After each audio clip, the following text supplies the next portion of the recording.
right. So good morning, everyone. Welcome to your evaluation workshop. So today I'm going to do my best to give you as much information as possible on evaluation cycle 1, cycle 2, cycle 3, elementary level. If you have any questions during the presentation, you can stop me at any time. You can raise your virtual hand or your real hand. Both is good. I have two screens now, so I've received my birthday gift beforehand. So I'm okay. I can see you guys and I can see the presentation. Life is good. Thank you, Kristen. All right, so let's start. So this training is recorded. You are all aware. You are allowed to turn off your camera if you don't wish to be on screen. This is not going to be on YouTube. Don't worry. All right, so the goals of the meeting: to develop a better understanding of the competencies at the elementary level, to integrate best practices for planning and evaluation. Do you agree with these goals? Is that what you were expecting? Good. Okay. So at first, I was thinking of doing classroom management and evaluation, and I changed my mind because we have just this 2 hours and a half, so I thought of focusing on evaluation this morning. So today's workshop, we're going to look at the competencies, the evaluation process, the documents to support evaluation, and feedback, which is important in the process, group work, hands-on evaluation. So thank you, all of you who sent me some traces of evaluation, and if you did not, that's okay. We're going to look at the ones that we have. All right? So far, so good. So I think you're all aware that this year we've received new documents, les apprentissages appliqués, learning prioritized. So in the progression of learning, there were highlighted the aspects. I sent you videos before pertaining to the learning to be prioritized. We are not going to look so much into this, but just so that you know that this exists for this year. We'll see for next year. We'll see what's happening. As you know, we receive the documents and then we give you the news. So this is how it goes with this pandemic. All right. So info report cards. So given the current situation of COVID-19, there are only 2 terms this year. Here is the weighting of each term. So first term was 35%, second term, 65%. So only special needs students with an intervention plan that includes modification and having subjects with distinctive sign ending with MO on the report card have results based, we're talking about portrait now, for them in their intervention plan. So if you have questions, particular questions pertaining to this, I can help you out with this. We're not going to look so much at special needs students today because this would take a whole workshop, but I can help you individually. I already started with Beth at Brin d'Amour. Just so you know, we are looking at students that have a computer, that are using WordQ, and so that can be something we can do together. I go to your school, I observe the students, and we put it in their intervention plan so that in English as well, they can be supported in their needs. All right, so please contact me if you have students that would need maybe something in their plan d'intervention. All right. So in the PDF document that I sent you with the whole presentation, you have links to all the documents. All right. So, and also this can become a tool for you for evaluating, so you can refer to all the documents with this presentation. So that's why here you have the links to the Bank of Comments for GPE. And I also put the links to the videos to help you understand GPE, but I'm not sure that this will work. So I might send you the links because from the slide, I see that it's not underlined, so there might be a problem there. All right, so if you have any questions concerning GPE, There are a lot of videos to show you how to get into it, but since you already did the first report card, you should be good. So far, so good? Okay. So interacting orally, we're going to start with the competencies. So using English as the language of communication and instruction. As you know, students learn by being exposed to the English language. So as a teacher, you need to speak English from the very start, from cycle 1 till the end of their education. This is how they learn the best.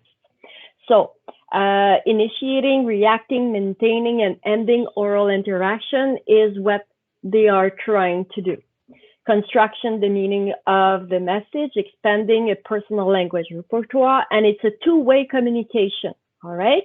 So that means, we're gonna see it a bit further, but interacting orally needs two persons to be, so that they're able to do it. They cannot just talk and present something unless they're giving instructions to maybe do an origami, or they're presenting a magic trick or something, but it has to be interactive in some way. So working cooperatively to share ideas, information, build knowledge, and carry out tasks in English is interacting orally, and they are using various strategies, which is not evaluated. All the use of strategies is just there so that we can give them feedback on. So strategies is not evaluated, but this is what you're working on with them so that they get better at delaying, asking for help, and all of that. So using language spontaneously, that is what we're talking about. So as I was saying, the English teacher must create frequent opportunities to use English. So of course, if you're doing like me in class and you talk all the time, well, they're not using the language, all right? So they have to be interacting between themselves. So make sure that the discussions are structured and supported. So that's when you go around the class and you help them out and you put functional language so that they know what to use. Let's say they're playing a board game, it's my turn, it's your turn, etc. You stop me at any time if you need to. So interacting orally is not. Oh, and then you have a question. To you, Elizabeth, here. Regarding interacting orally, sometimes you face up situations really recurrently that you speak, you try to speak, initiate communication in English, but the students say, I don't understand. I don't know a word of what you're saying. And if that continues to happen so frequently, what can we do? From my personal knowledge and my personal experience, I switch immediately to briefly explain in French what I need him to or what I need her to do, and then I switch back immediately to English. But it's keeping me worried. Because even some students in sixth grade, they are saying sometimes they cannot express themselves freely in English. Like, for example, for the simple thing saying "je comprends pas" en anglais, they cannot say "I don't understand." They say "I don't comprendre." It's it's Yeah. really it's very hard. I've been there. Okay. So Yeah. I know you have your hand up. I'm just going to answer a minute and then I'll let you the microphone. So Yeah. I've been there, okay? And I was like saying, you don't understand with all the visuals that I put, like even the grade 1 student understands, okay? Because sometimes what you're facing is them not wanting to.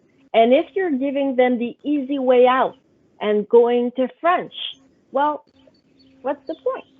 So what you need to do, though, is to make sure that they have all the resources that they need to be supported, the visual, the language.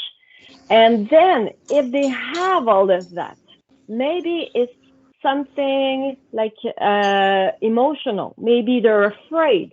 So that's when you're presenting the strategy, risk taking, relaxing, like not being able to say everything that you want to is normal, but how are they going to learn English if you refer to French all the time? So they really need to be exposed in the little 1 hour that you have every week. This needs to be an English only zone. And I was like, really, that is non-negotiable. It needs to be in English. You're showing them pictures, you're asking a peer to show them what you do, but there is no referring to French. Yeah, I agree with you. All what you said, 100%, I agree with you. But there are still some cases it's really difficult for them. Yeah, and we keep I trying. agree. We're not switching. Yes, Yeah, we're not switching immediately to French, but we keep encouraging them, that's making it. signs, and Yes, giving them some English words to start that's with, it. and then And encourage them. use some humor as well. Like, Yeah, yes, you I don't do. understand me. Are you sure you're not making Yeah, fun of, you know? yes, I But I'm give you. gonna let Yeah, I do that. Carnouche intervene. Yeah. Thank you, Ed. That's a good Okay. point. Okay, well, I think I understand Hamid really well because of the milieu, like you're at Coteau du Lac. So unfortunately for your specific situation, there was no like suivi between English teachers. So these poor students have had like no English. So that's an exception for your case. But what I normally do, and like you know, they were saying like they don't use like their expressions, like just make sure at the beginning of the year that you print out like a sheet with like the useful expression so they could refer to it instead of saying like I don't know what you were saying a no comprendish or whatever, so they could refer to that. But also another thing that like really helped me is like I designated like a classroom like helper or whatever, like you for the younger kids you could do like one per month or whatever, and they could be like the one who like translates. So usually it's like the stronger kids and they're so happy to like help because usually the stronger kids are the ones who like I don't know, like zone out or whatever if it's too easy. But just that they have this like responsibility, it really helps them. And then like as like the months like progress, like it changes. And even with like the older kids, I don't choose like one person. I just say like, okay, who understands? So I don't speak French, and then the class, like the students translate. So that way you are always speaking English, but there are other kids who translate for you, so you could also check for understanding that way. So that's what I do to avoid That's speaking French. yeah, that's a smart idea. Yeah. Thank you. And we also have Thank, Niv thank you, has Manush. things to say.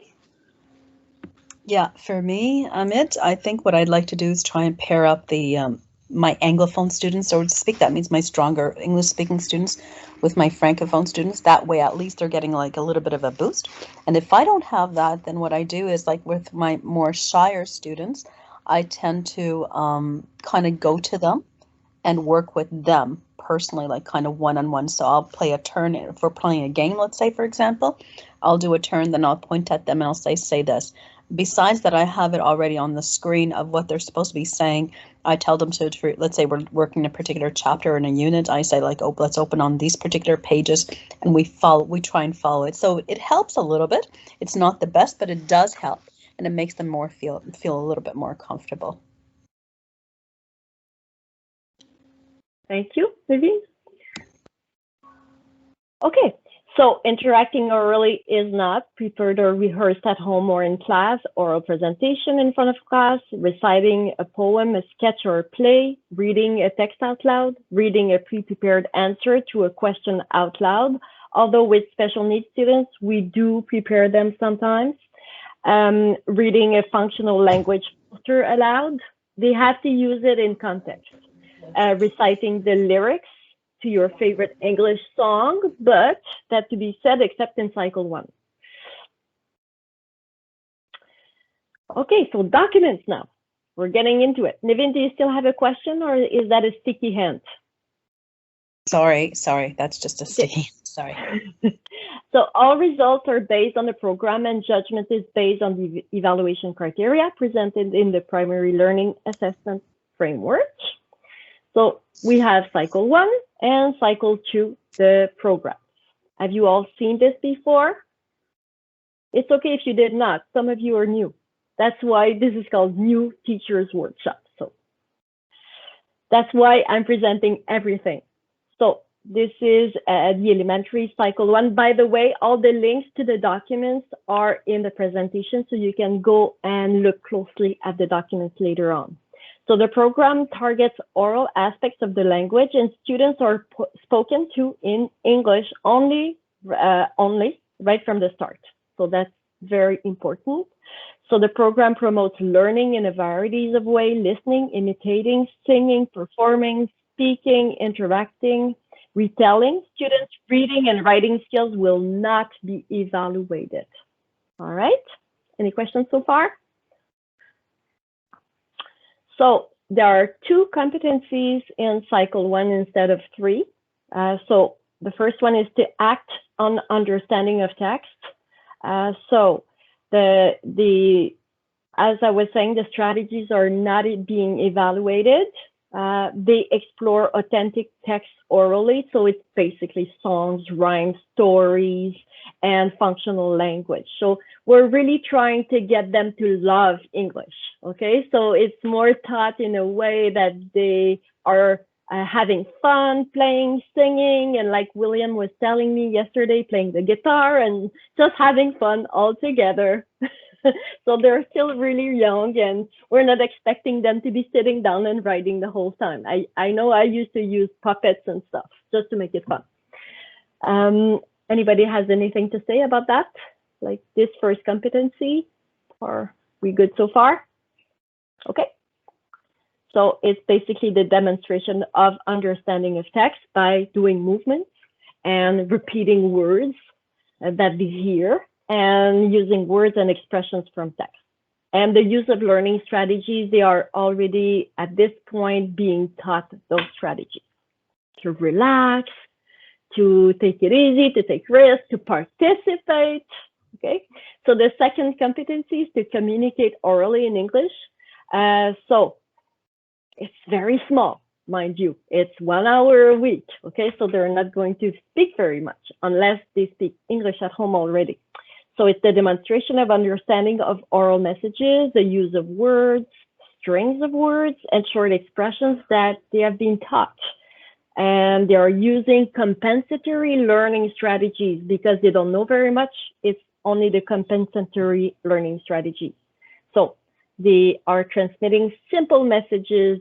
They are already monitoring their own learning at this point. So you're asking them, did you participate today? If they did, well, that's the whole point. Did they try to do the movements, do the songs and stuff, and learn the language? So we're really asking them to participate actively and to immerse in the English language. That's about it. So far, so good? Yeah. Oh, Jasmine, you have a question. Sorry. So with interrupt. some of my students in cycle 1, I can see like the visual cues are there. I see that they understand, they're following, but when they're speaking, they revert straight to French. Sometimes when I say, oh, I don't understand, or what are you saying? And then they'll try in English, but a lot of the time I'm finding even the ones that are not necessarily fully bilingual, but that have a working understanding of English, I can see that they understand because they're singing along. But then when we're more in a conversation type of setting, their reflex is to just go straight to French. Mm-hmm. But I can see they understand. So is that, I mean, how do you assess that? Well, that's what we're expecting. I mean, okay. We're not expecting them to speak English at this point. Okay. We're expecting them to do what we taught them. So if we taught, may I go to the bathroom? Well, they need to use it.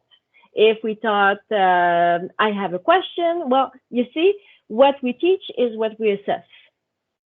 So the functional language, that they are showing an understanding of the story. So when you're asking questions to see if they understand, they are participating, and of course they're not going to be able to say in English what they mean, but they can point.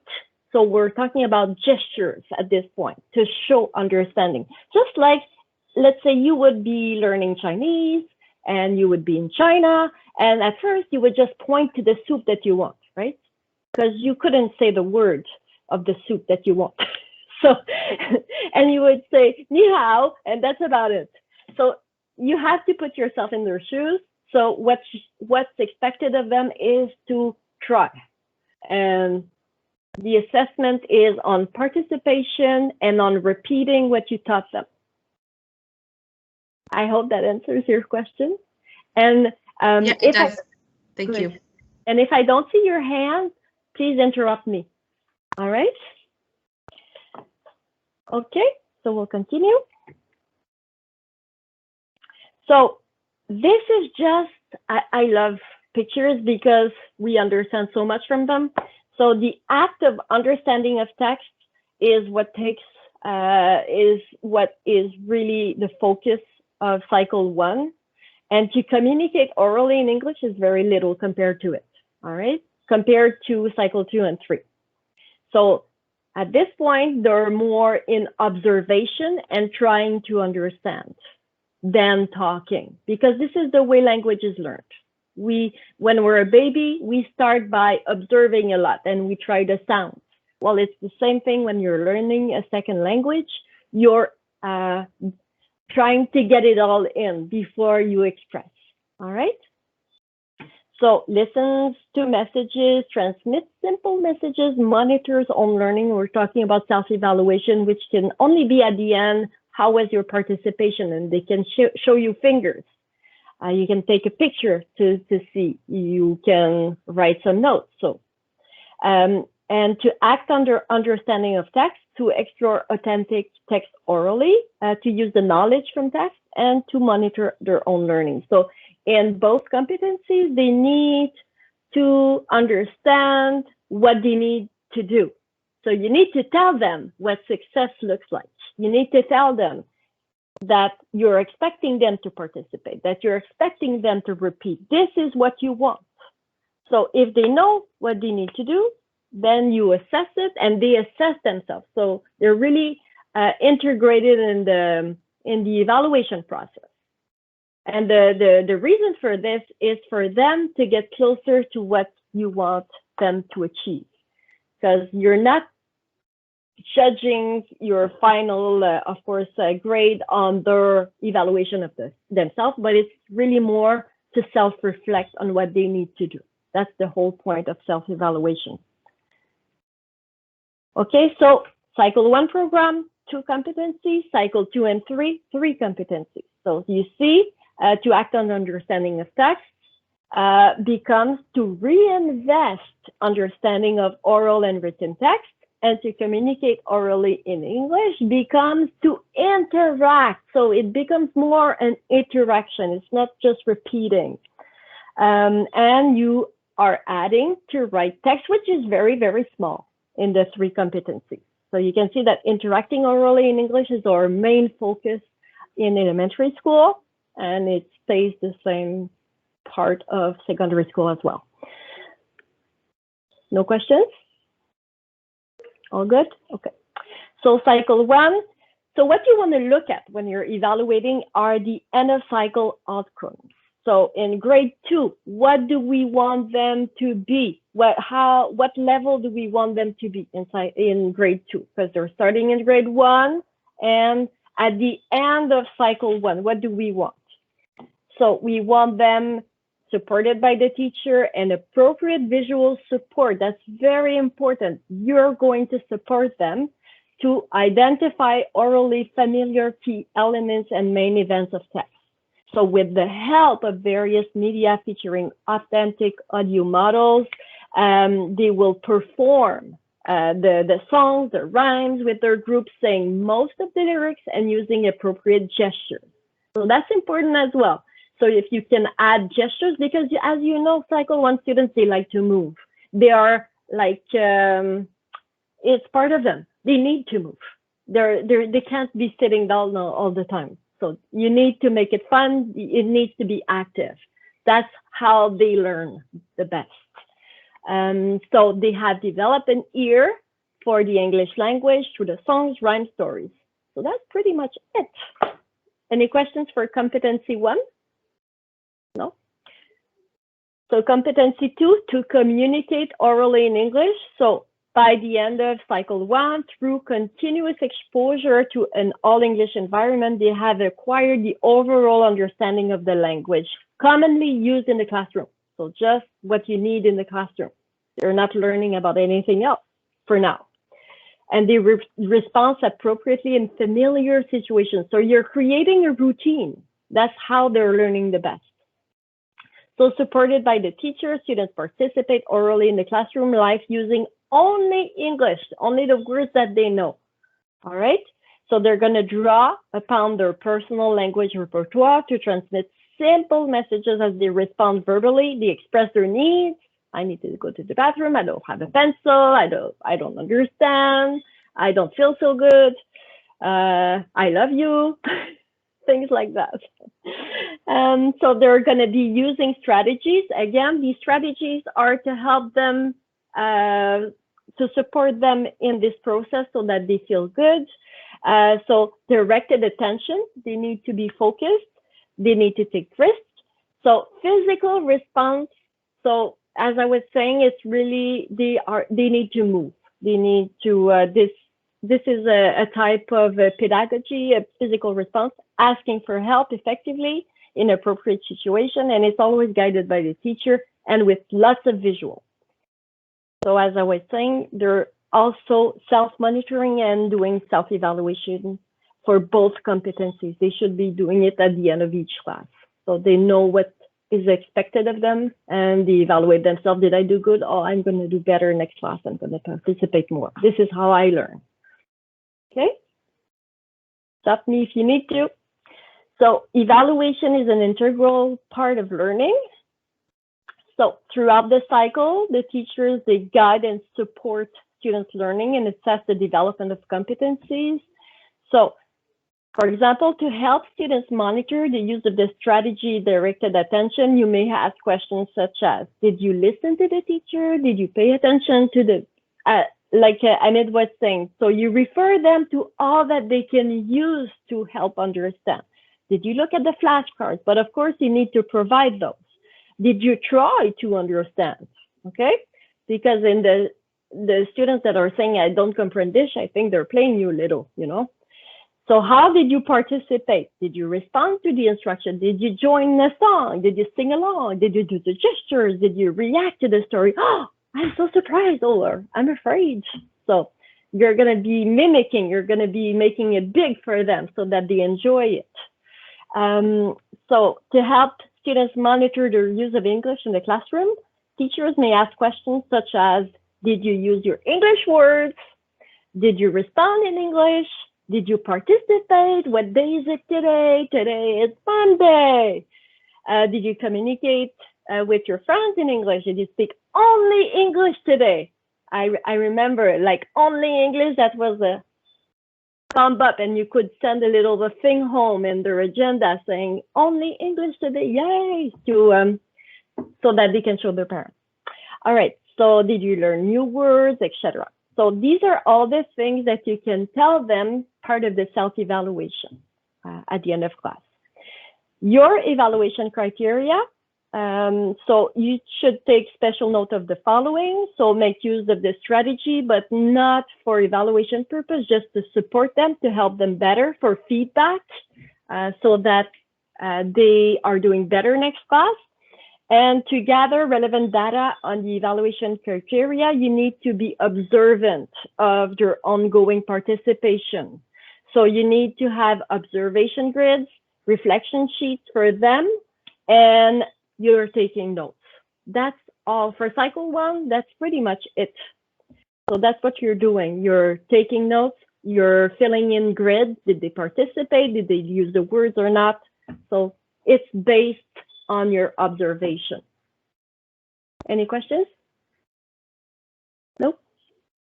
If you need a break, you tell me, okay? If you need a 5-minute break to move or something, I'm not going to do brain breaks with you today, but you could do it unless you ask me to.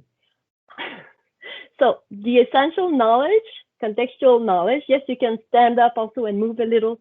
So the routines, so that's the language for cycle 1, you can have a look at it a bit later. I'm not going to read all of this, but I just wanted to show you. So the action words, object, people. So you can see that it's pretty limited.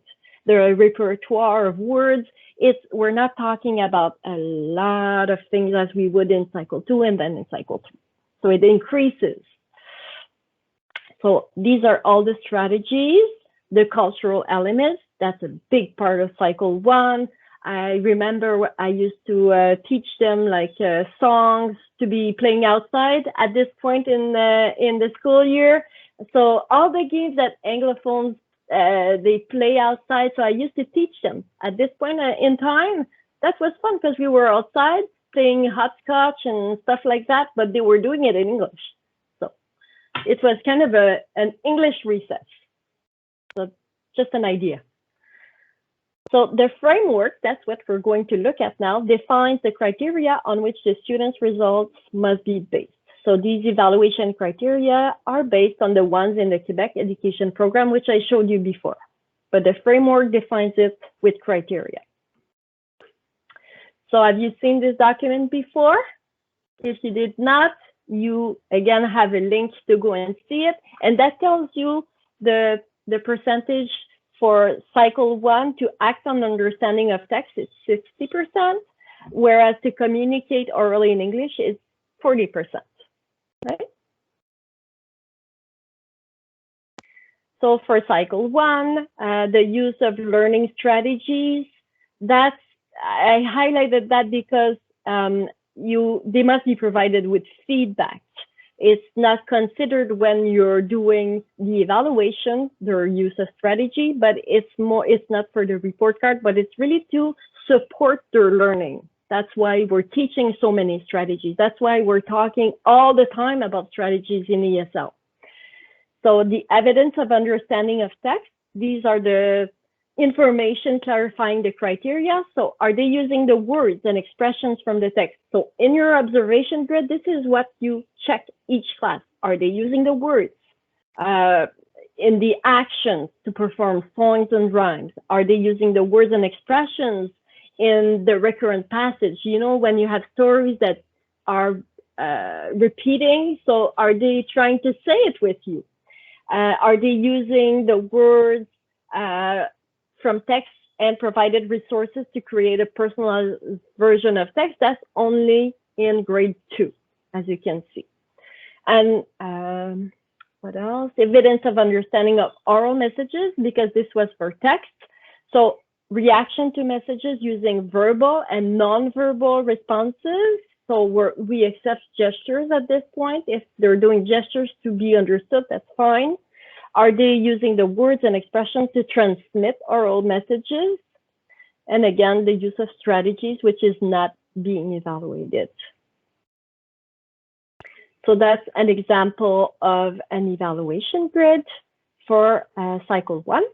So listen and concentrate, demonstrate my understanding, learning new words, use of English. This is available for you on my Padlet. You also have the link to the Padlet, by the way. And observable elements for competency 1 to act on understanding of text. So this is more, you write the name of the student and you tick. When you really want to go into depth for the evaluation part near the report card, you could take maybe 3 or 4 students at a time and do it all so that you have a good picture of the evaluation of the student. You also have this on the Padlet. So this one is for competency 2, to act on understanding of text. Again, this evaluation grid is per student.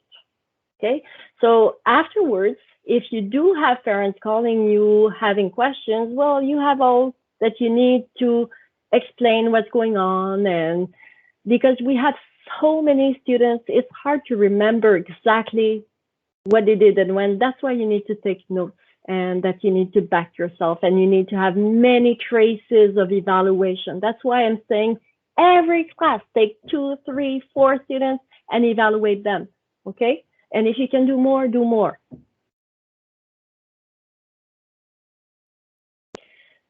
So now we're going to look at cycle 2 and 3. Do you need a break? You're good? You guys are so good. We have so much energy right now. Whew. We have energy right now. Oh, that's good. So coffee is still kicking in. That's good. Yeah. So we'll continue then. Okay. Thank you, Amit. So for cycle 2 and 3, the ESL program integrates listening, speaking, reading, and writing, but it does so in the light of the latest development in language acquisition, cognitive psychology, and social constructivism. So it is essential that students speak and are spoken to, again, only in English from day one. And I must tell you that's very important because the only exposure for some of them to English is 1 hour a week in their English classroom with you. So one picture is worth 1,000 words. So again, you see, to interact early in English is, this works in synergy. So everything is done by interacting. So to write text, they're going to speak. To reinvest understanding, they're going to speak as well. So speaking is part of their English class. They need to speak a lot. So the 3 competencies, as I was saying, are developed in synergy. So to interact orally in English is at the heart of ESL learning. The key features. So this is for the to interact orally in English. C1, students react to messages using strategies that you're teaching them. They take the initiative to transmit oral messages using strategies. There's a typo there, they put an accent. The student maintains oral interaction using strategies. So everything is done using strategies. So far, so good. Second competency is to reinvest understanding of oral and written text. That's a bit hard to understand sometimes, to reinvest, but we're going to look more in details what it means. So the student prepares to listen to and read text using strategies. So we're talking about, did you look at the title? Did you look at the pictures? Did you put yourself into the context, what it could mean? Same thing as if we were learning another language. What would we look at for clues to understand what the message is? We use everything, right? When we learn a second language. And students demonstrate understanding of oral and written text using strategy. So this is for C2. Same slide, sorry. To write text. So the student prepares to write text using strategies. So what are the strategies you're teaching them in preparing to write text? So in elementary, we're always using open-ended models. So we always have a model on which they can rely on to write. So they have their resources, they have their keywords. We are not expecting them to remember how the words are written. So the student composes text using strategies and they need to revise their text. So the evaluation criteria, compliance with instruction, these are strategies, of course, language conventions targeted for the task. So that means that if you did not teach a certain language convention, you are not evaluating it. And what we recommend is that you only correct what you're focusing on for this evaluation. So let's say that you're teaching them A and M. Well, you're not going to be correcting the whole page because that would be disappointing for them and overwhelming. So if the page is all red, you're not correcting every single mistake, okay? So we really want to focus on things that we are teaching them at the moment, because otherwise it seems too much. So what does the final product looks like? You need to show them an example. They need to see what is success. They need to see, oh, okay, this is what I should be doing. So they know, they have a model. You're showing them. So you're showing them one, you are doing one together as a whole group, and then they're doing it by themselves. So that's the essential knowledge. So as you can see, cycle 2 and 3, we have a lot more than cycle 1. That's in the program. Strategies, we have more. because it's not only compensatory here, it's also the learning strategies that we're teaching them, self-monitoring, planning, self-evaluation, which was used in cycle 1, attention, use of prior knowledge, because they have prior knowledge at this point, predicting, inferring, practice, resourcing, etc. Language convention, you have them here, but we're going to talk a bit later about grammar, but you're not teaching grammar for grammar. It always needs to be in context because you're using it, because it's useful in the activity that you're doing, because otherwise it's just grammar out of the blue, and that's not what we're doing. The text components, the cultural products, which are still in use in cycle 2 and 3, and the ICT, which is a big part of our life since the pandemic started. So we're getting really good at this. So I'm not going to spend too much time on it. Again, we need to look at the end of cycle outcomes to be able to evaluate. So for cycle 2 and 3, by the end of cycle 2, what do we expect students?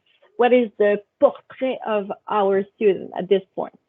So they have acquired language, the functional language, to participate in exchanges with peers and the teacher, reacting to messages, initiating messages, maintaining interaction, always with the visual and the expression.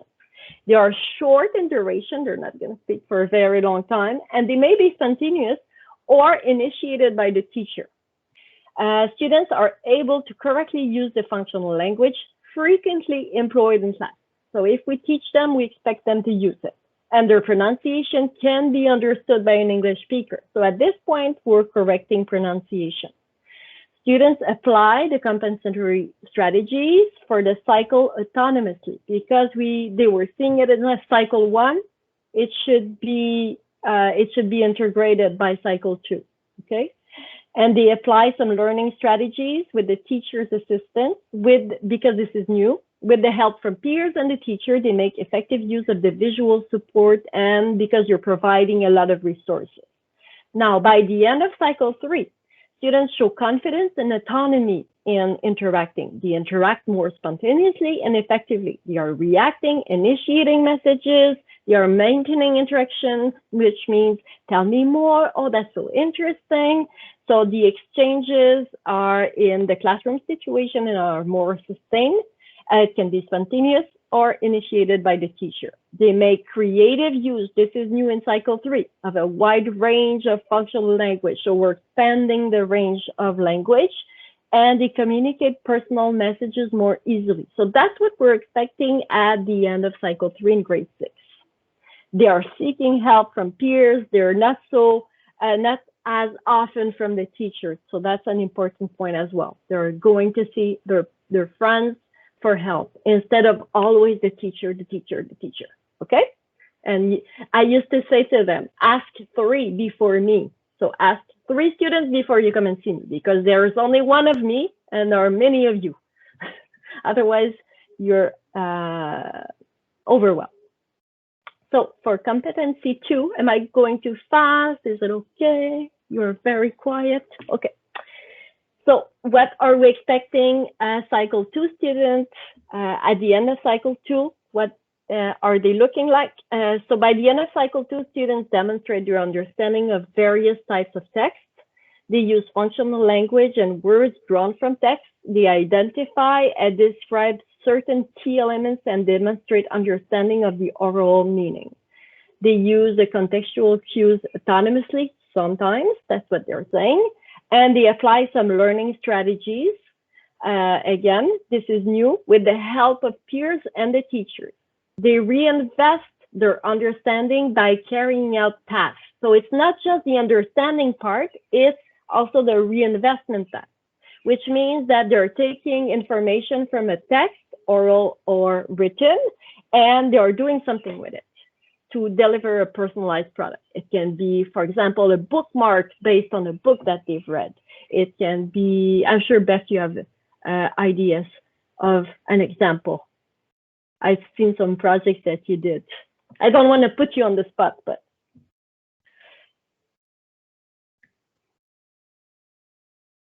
Anybody has an example of reinvestment text? They Okay. read, we read some articles on personal protective equipment and pollution, and the students had to do a poster on climate change. We had looked at videos and read articles in class, and so, yeah. That's good. Thank you. Okay, sorry, I just got my microphone on. I'm sorry I put you on the spot like that. No, it's okay. I So wanted like some interaction. some on the examples that you were talking about, which I'm using for the grade 3s. I'm using the new adventures activities. Okay.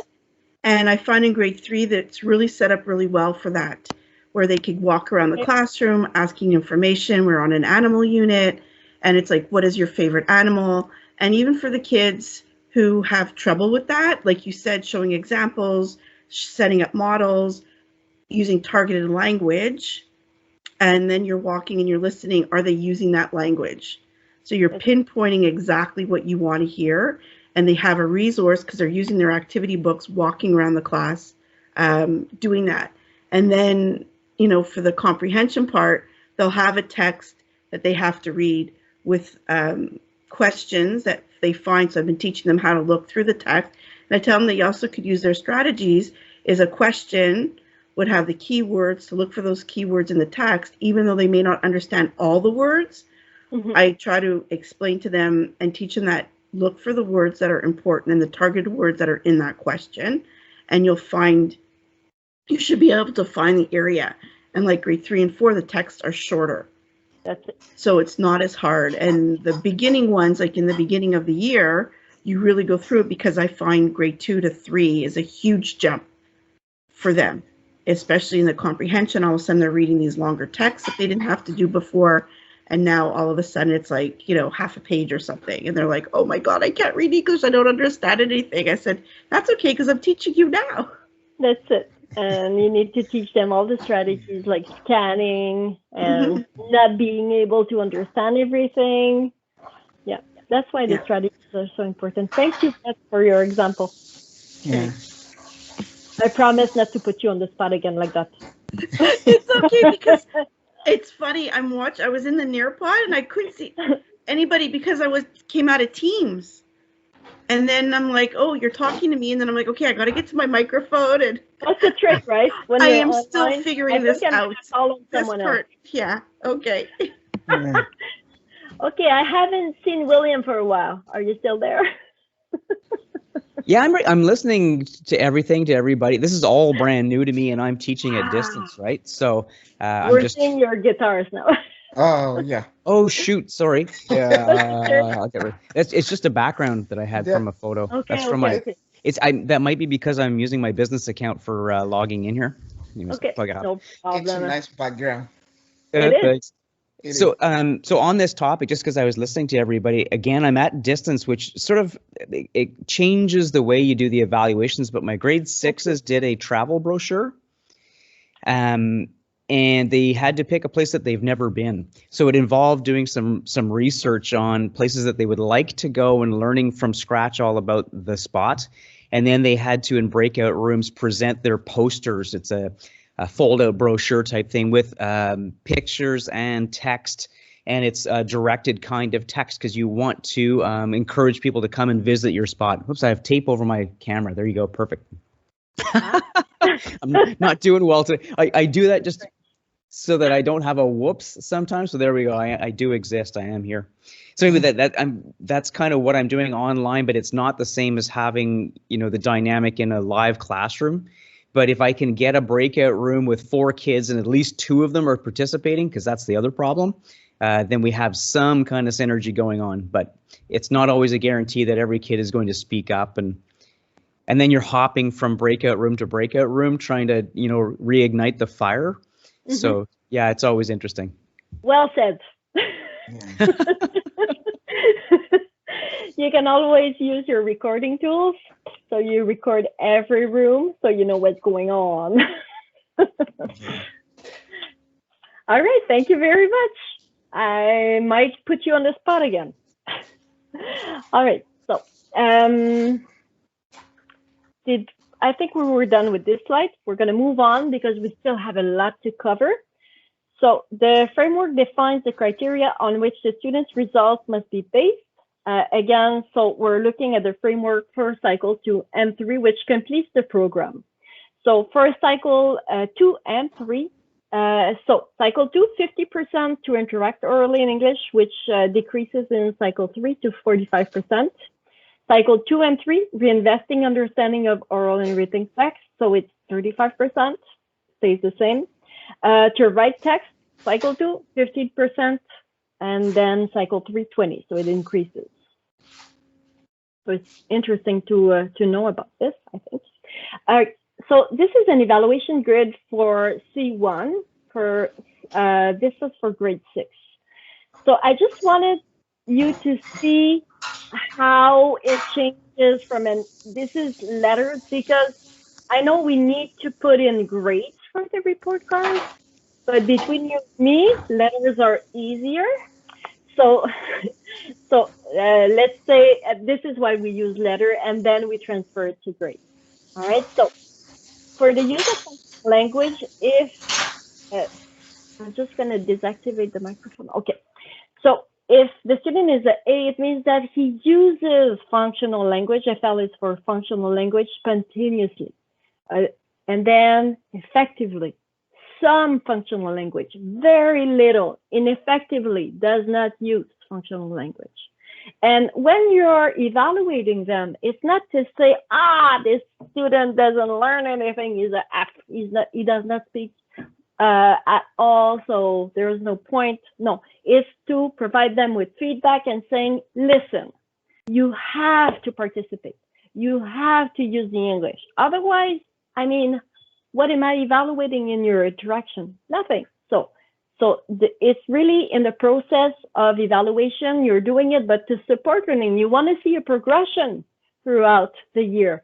And you're not saying, for example, okay, so in September, that student was an E, and now he's more like a C, but I'm going to add those grades and he's not passing because at the beginning he was really an E. Do you think that's right, or what do you have to say about this? What do we take into account? The whole thing, or near the report card where he's situated on this grid? What do you think? Do you think he would deserve a D in this case? Beth? In that case, I always look also at how their participation is in class. And if they were really making an effort, then I would at least get them to the 60. But if I did see like they weren't really into it and I wouldn't, because that's also something I discuss with the teachers to get an idea how they're doing. Some kids are really, really struggling. I have kids that are in the 30%, but they're struggling in French as well. And they've just like themselves just aren't going anywhere. They're not doing anything. They just lie there on their desk. They close their eyes. They don't want to participate. Oh, I don't get along with so-and-so. I don't get along with this one. I'm like, but I want to work by myself. And I'm like, well, you can't, because I have to see you talking to somebody else. A student that persists like that, I won't pass. And it's also a reflection because like where I am now, luckily I'm now my 5th year into one school. But then when you're in the situation every year, you're changing a school, and all of a sudden there's a huge drop in marks, they start questioning you all over the place. Well, how did this happen? How did they get, like, they were doing a 70 and now they're a 40, and that's not good either. So you kind of really have to, like you're saying, use your traces, back yourself up, have examples. And I know how hard it is to walk around the room, evaluating those interaction while everybody's talking. Then you can maybe have half the class, or like you said, pick on students. Make a list of the students you're not sure about or you need to, and then go through all that extra work of having for them these little evaluations set up. So when they do come after you, which is what I've had this year with parents, and I got Elizabeth involved, because in this way, nobody can say anything. I said, well, I brought my CP in. This is what we've done. This is what we've been setting up. This is what I've been doing for the beginning of the year. And they could see based on, they're not new to me. These kids I've had them for 5 years. And it's the same thing over and over. And the parents are pissed off at me. But you need to to have traces and Yes. and show that you supported the student throughout the process, and that, I mean, you need your evidence. That's for sure. Yes. 100%. Yes, and you need 100%. many traces Yes. of learning. Yeah. Various, and we're going to talk about triangulation later, but we need observation, conversation, and product. The triangle, which makes it, in science, this is what we need. So same thing in education. So it's foolproof. And it, well said. Thanks, Beth. Thank you very much. Yeah. And I really join the idea of Ms. Beth Small. And in my case, if I have a student who has been struggling in the beginning, and then at the end of the term has made a big progress, I would encourage him. And basically, if he persists and perseveres and participates, I would give him a good grade, a good report card. That would instill in him the love to continue to persevere and to learn more, instead of it would change his really state of mind towards learning for the next year.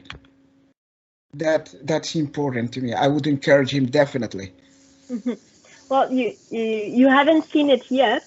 That's a good point, Amit. But in the new in the new reference for teachers, the competencies for teachers, to inspire the students, the joy of learning, or having the fun of learning, is one of the competencies you're going to see next year. Yeah. But that's an important part of it. They need to enjoy learning. Yeah. And yes, and most effectively, they need that confidence. How to build this confidence is from now. If they are struggling now and they are making improvement, and you confirm that improvement, you build that confidence in them. You're right. They need to experience success. They need to see that they're capable, and when they believe that they're capable, then they're gonna grow. They're gonna do more than believe in themselves. Yes, and one thing that I like most, I see it in this year.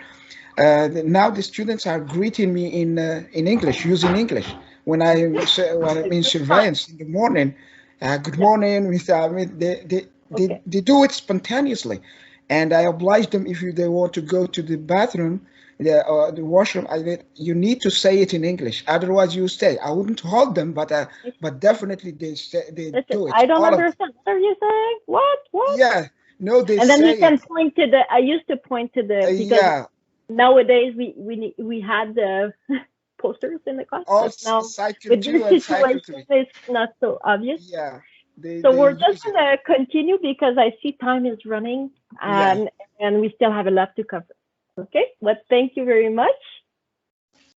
All right, so as you gave perfect examples, participation in exchanges, that's important as well. So the student interacts. So that's part of your criteria. Actively, spontaneously, that's an A.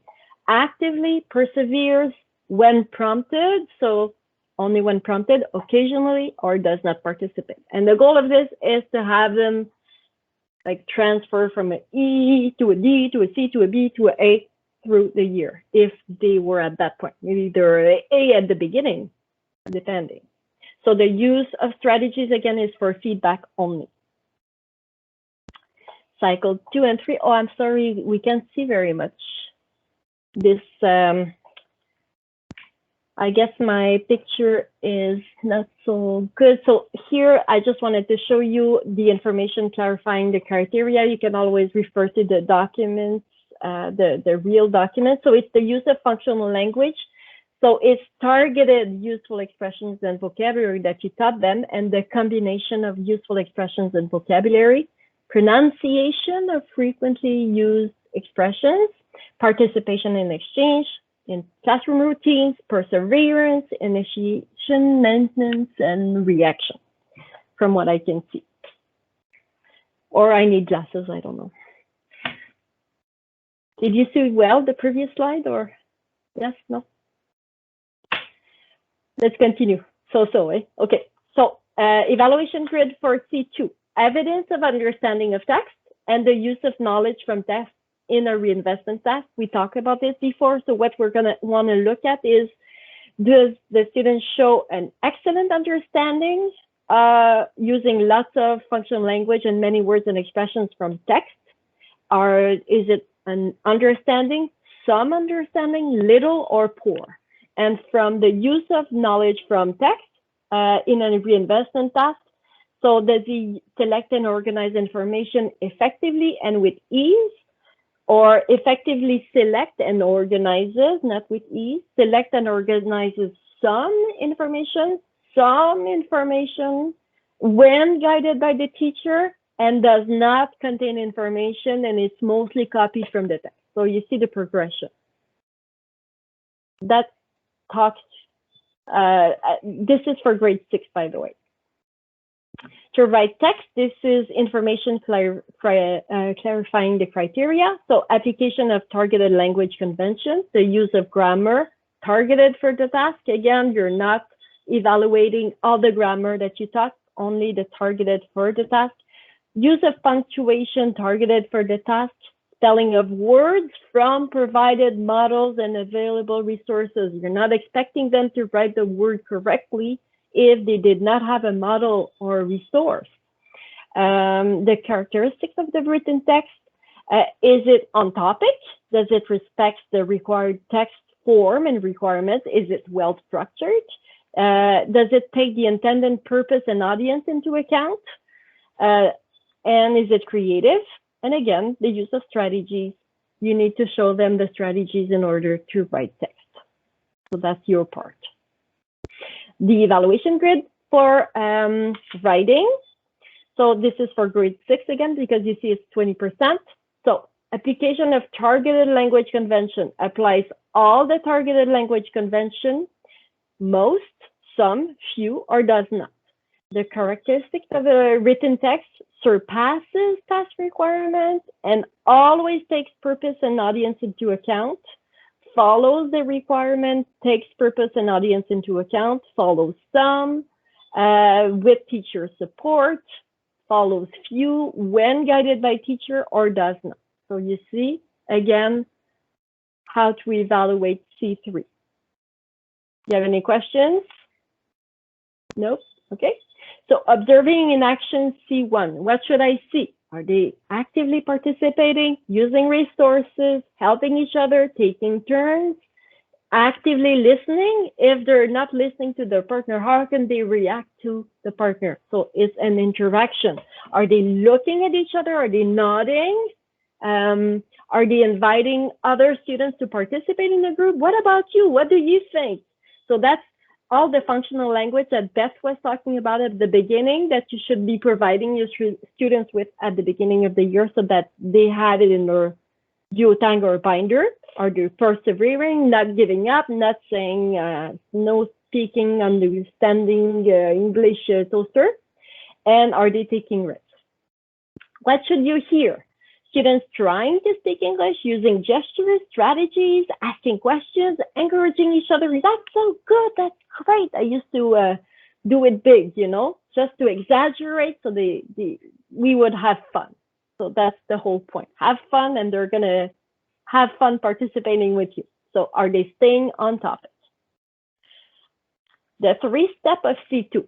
I find that C2 is the most difficult competency to understand. Students must go through these 3 steps to develop C2, which is reinvesting the knowledge from text or oral messages. So the global development of C2. First, they need to construct the meaning. They need to understand what we're talking about. Second, they are demonstrating that they understand. And third, they need to reinvest in a personalized way what they understood. Okay? So step 2, demonstration of understanding. They show what they know. They're able to demonstrate understanding of the literal and the meaning of text. How can they demonstrate your understanding? It can be a timeline, it can be a summary, a character map that you provide. They can answer questions. Appropriate reaction, you're reading a story and they're laughing because it's funny. They're surprised because it's a surprising step in the story. You can ask them what's going to happen next. They can provide some answers, what they think is going to happen next. I define key ideas in the text. They can role play. They can retell the story, telling a partner what they understand afterwards in pairs. What did you understand from the story? And of course, you're providing the language. They can describe what the problem was in the story. They can list facts and opinions. I know with Hamid, we did a piece on an electric bus. Would the student think it, not electric bus, it was an autonomously driven driverless bus. And did they think it was a good idea or not to have a driverless bus? So they had an opinion on it. So that was their reinvestment, because first they read from text what people thought about it. And completing a graphic organizer, a mini response journal. So these are ways that they can demonstrate their understanding. And during a reinvestment task, students select information from tests. They organize the information. They use the words and expressions from text. And finally, they deliver a personalized final product individually. They cannot do it in pairs or in group. Otherwise, you cannot evaluate it. It's not C2 if they do not need source text to carry out the task. Then it's not a reinvestment task. And if they're just using prior knowledge, it's not a C2. So it really needs to be based on something that they just saw, that they just learned. It can be oral, a video, or it can be written. So when you're planning your reinvestment task, you begin with the end in mind always. What do you want them to reinvest? Ideas, information from text, text components, vocabulary. And what will you evaluate? The competencies, the criteria, and how will you evaluate? With observation grids again, with rubrics to help students better understand the task requirements. You need to present the rubrics beforehand. Again, what does success look like? You're showing them a model of maybe if you're lucky enough to have experience, you have from previous years examples from other students of what's good and what's not so good, maybe without the names. So this is missing that. So you can show examples of what you are expecting so they know what to target. Okay, so that's usually very useful. What about grammar in ESL? What do you think? The answer is on the slide. So grammar should never be taught as an end, but always with reference to meaning. So it needs to be integrated in the task. So 5 questions to consider when planning your activities. Is it competency-based? Is it based on your C1, C2, or C3? Was the task selected before the grammar point, or are you just trying to teach the grammar point out of the blue? Are students ready to learn this grammatical point by complexity? Is it the first one that you should teach? This is the one, should be a 4. Is this task complete? Okay, let's move on. I made a mistake here. Sorry. So during virtual class time, so William, this could interest you. Students respond to you, or they discuss amongst themselves. So you create classroom channels. You use breakout rooms to observe students in action. So as you were saying, you try to ignite the fire. Teachers inform students that he or she can decide to record the interaction at any moment, and have students in groups of 3 or 4 sign up for oral evaluation at specific time slots. So you evaluate them in their interaction. It's easier than one-on-one with you when you're online. Any questions so far? Do you need a break? You okay? Okay. Evaluation process in 10 steps. So which competency will you evaluate? Keep in mind, what should your students be able to do during the final task? Show an example, show them the criteria, show them what you want. Okay, what do they need to do to have a perfect grade? Choose, create your task. So you can choose or create. If you're new, you maybe want to choose instead of creating. It takes a lot of time. Your expectations. Which tools will you use to gather traces of observation? So you need to have your evaluation grid ready. How will you set up the task? Will it be grouping, pairs? So think about that. Present and explain the tool and task to the students. It needs to be transparent. What resources will you provide